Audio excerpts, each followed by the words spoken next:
We want to use them. We're now approaching the deepest point in the St. Croix River. The water in the sharp end ahead of us is 100 feet deep. And back in 1886, this corner was the site of the world's largest log jam. Over 250 million feet of timber was jammed here.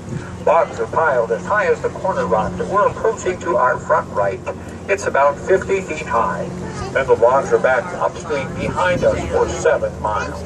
And it took the loggers 6 weeks of their summer, using horse teams, steamboats, and eventually dynamite to break this log jam free. It was estimated they could build 20,000 three-bedroom homes with the lumber from the single log jam. I will caution those of you in front of the pilot house. Once again, I have to blow the horn for the corner.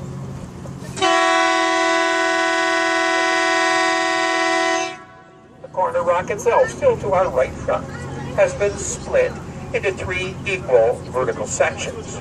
Although this was done by the glacier over 10,000 years ago, it looks as smooth and even as if someone had cut it with a knife. Look to the center section of that rock, about 5 feet above the water's edge. You'll see a heavy steel ring. Now, if you missed that one, there are additional rings on the flat of the rock as we go around the corner. The most obvious one is about even with the upper deck of the boat. Well, these steel rings were put in by the loggers, and they were used to tie up their tugboats and log rafts, even large steamboats that came up the St. Croix and Mississippi rivers, some from as far south as New Orleans. There's about 50 of these rings and hooks left throughout the Dells area. Most have the name Sweden stamped right on them. It's a high-grade Swedish bell steel that hasn't rusted or corroded in the last 150 years, and they'll ring like a chime if you hit them with a rock or a hammer.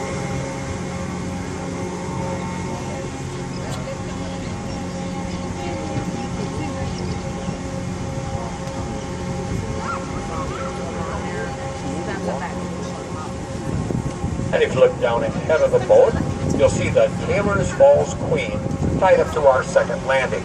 The second landing is a floating dock, and it's moored to the site of the original steamboat landing to the port of Taylor's Falls, and the spot that many immigrants came and went, carrying all of their belongings into their farmland. And about 80% of the immigrants that came to this part of the country were of Scandinavian descent, and among the reasons they came here, with the color of the water, the rocks, the trees, and of course the climate, reminded them of their homeland.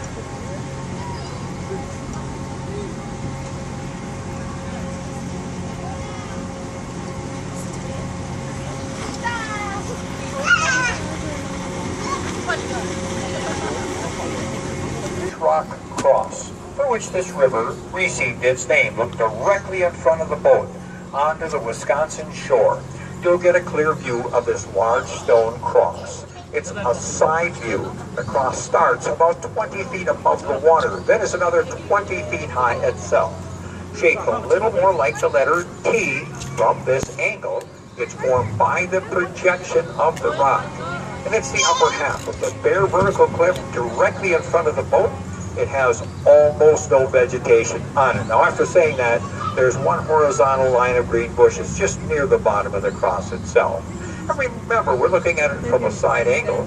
From here, it looks like it should face the center of the river down ahead of us. Well, as I mentioned, this cross is where the river received its name. St. Croix is French and means Holy Cross. It was discovered and named by the French explorer Daniel Duluth in 1679. Duluth spent the winter up on Madeline Island in Lake Superior near what is now Bayfield, Wisconsin. He got a Native American guide to help him find the Mississippi River. This guide took him upstream on the Brule River, which is south. It flows north into Lake Superior. They made a 3-mile portage in the vicinity of what is now Solon Springs, Wisconsin, and they portaged to this river. Upon reaching the Dells and seeing the cross, they named the river St. Croix. Now continue to watch the area of the cross as we approach it. The closer we get to it, the more it blends in with the rest of the cliff. It becomes increasingly difficult to see. You do need the distance and angle to find it. But I've been accused of having a good imagination.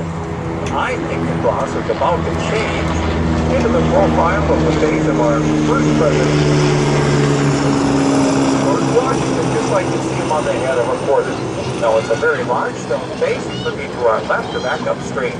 The large notch in the center of the cliff forms his chin, the cross arm on the cross to the left his nose, The cut above it is his eye. When you look back at it, you'll even see the tufted hair behind his head from the old wigs they used to wear. A very large stone face. And I think that looks like the profile of the face of George Washington. But I am not the only one with a good imagination. Prior to this company starting in 1906, he was known by the loggers and the early riverboat captains as the Old Egyptian. And please keep in mind that all the rock formations we point out are naturally formed by the glacier, and in most cases they do require a bit of imagination to see.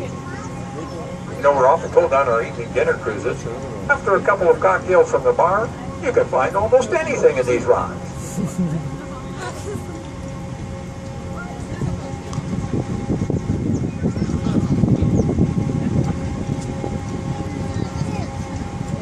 Ends, it changes to sand, and later on changes again to sandstone.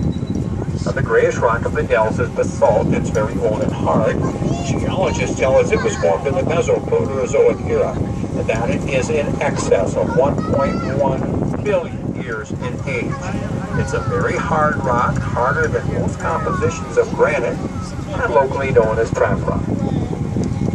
The water we've been traveling through has been very deep, somewhere between 40 and 60 feet as an average, 100 feet deep back in that sharp rocky corner. But now that we're getting out of the rocky portion of the river, it becomes relatively shallow today, anywhere from about 5 to 15 feet deep in the main channel, even less than that in most of the river.